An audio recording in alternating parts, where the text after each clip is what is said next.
We've seen a denigration of African culture. We've seen a debasing of African institutions. Fetish priests. Other people can have imams and preachers and priests, but we got to have fetish priests. Other people got revealed religion, but we got to have animism. How you going to free what you can't even respect? How are you going to talk about ideology when you don't even know the condition historically of that which needs to be ideologically discussed? So, looking at the Jewish ownership of black folks, it goes deep. Because I know some of you may not like it, but see, one of my greatest heroes in the world is Malcolm X. But that's not the part you're not going to like. Before Malcolm X was a great hero to me, Booker Washington was and still hold a great special space and place in my mind as a great African hero. See, you didn't applaud there. You're conditioned by the Jew to choose your heroes.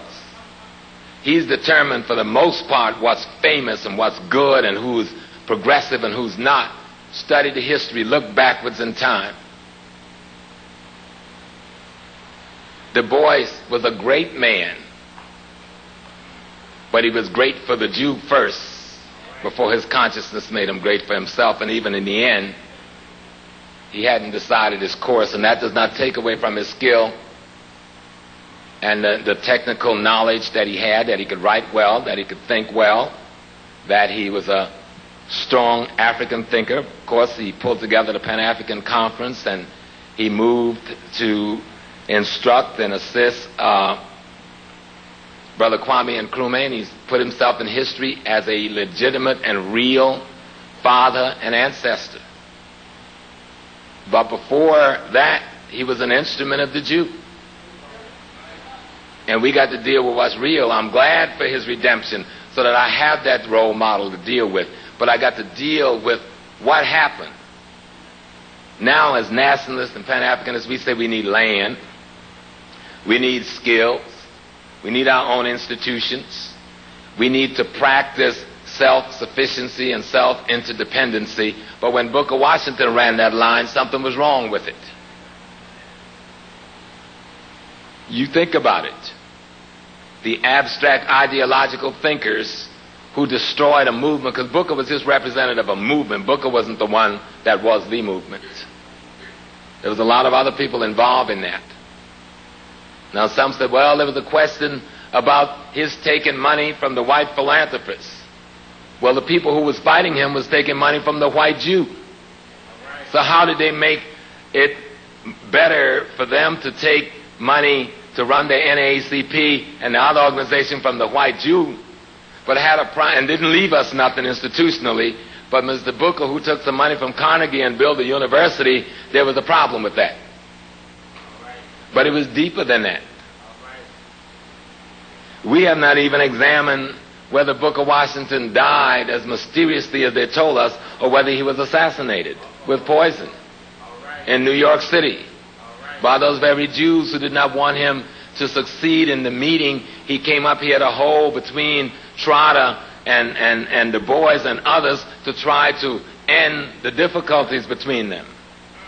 Right after that meeting, the man became deathly sick, stayed in St. Luke's Hospital 2 or 3 weeks, went home and died a week and a half later.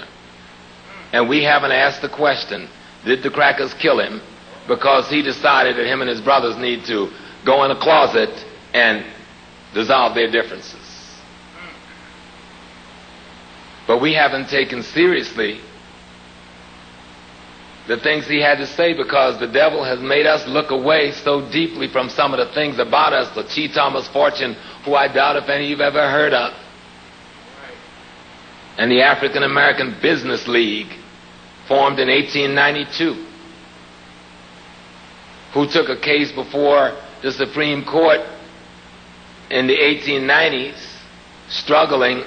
It was called the Blair Education Bill, struggling to try and get education in the South for poor blacks and poor whites paid for by the state, long before Brown versus the Board, which I still contend was a CIA fabrication to knock other things out of the box. But that's another kind of lecture.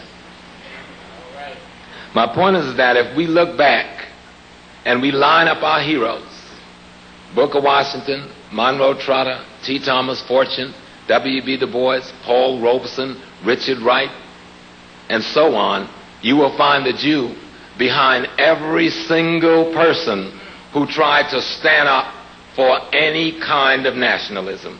The one who opposed them was always backed by the Jews. This is important to understand, especially for those of us who are the babies of the Marxist movement. We think now because we can attach Fidel to it, that cleans up the act, but that don't. Because the Marxist movement, I think the Communist Party in this country was founded by Armand Hammer's father, okay?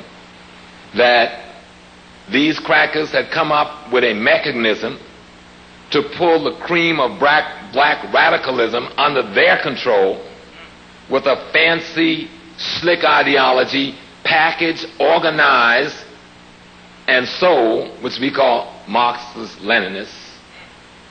And the best of our militants were controlled by the crackers all along. So that even when Martin was down south marching, the people who were around him giving him advice was taking it from Beard Rustin, and you know where Beard was taking his from that Jew. That they have been controlling our movement all this time significantly, both on the African continent and here.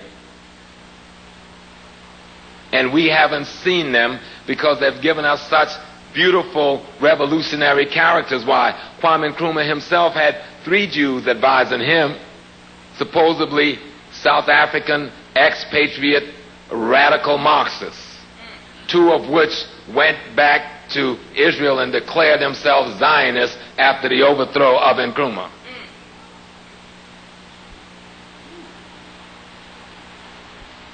They got shook up when Len Jeffries raised all of that stuff in one package because they figured we would see their hands as filthy and as dirty as Minister Farrakhan said it was.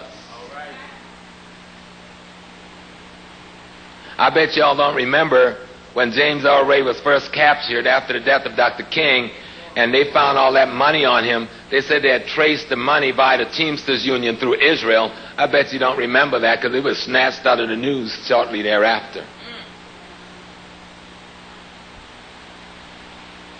But I remembered it, and I'm not crazy. I mean, to them I'm crazy.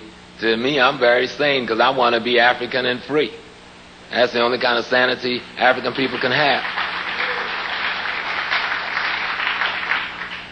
I don't want to put a lot of time in the Jews, but I want y'all to be slick about what you're seeing now, because they've outmaneuvered us,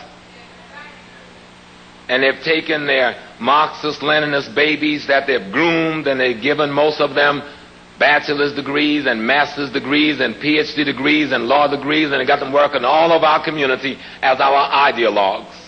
Now they done donned kufis and changed their name to Ahmed and Maliks, and they done put on dashikis and calling themselves Kofis and Kwabanas, and now they're becoming the leader of the Pan-Africanist movement.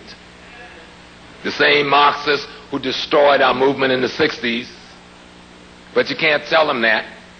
But whoa, look at Grenada and Maurice Bishop. Tell them to explain that to us.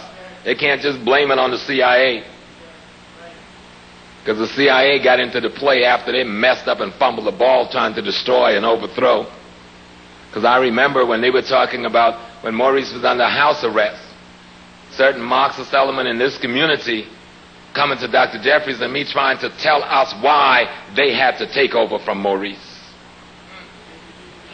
They were talking about going down to the consulate to get the keys so they could take over. But after Maurice got killed, they couldn't allow their hands to be seen and exposed, so they were the first one out here talking about the CIA killed Maurice.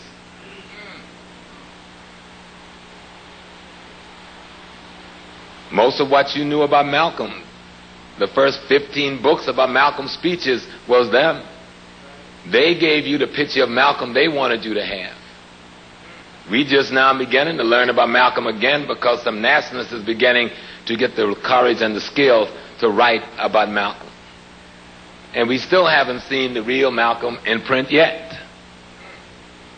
We've seen George Bretman's white Marxist Jewish Malcolm's image, what they wanted you to imitate.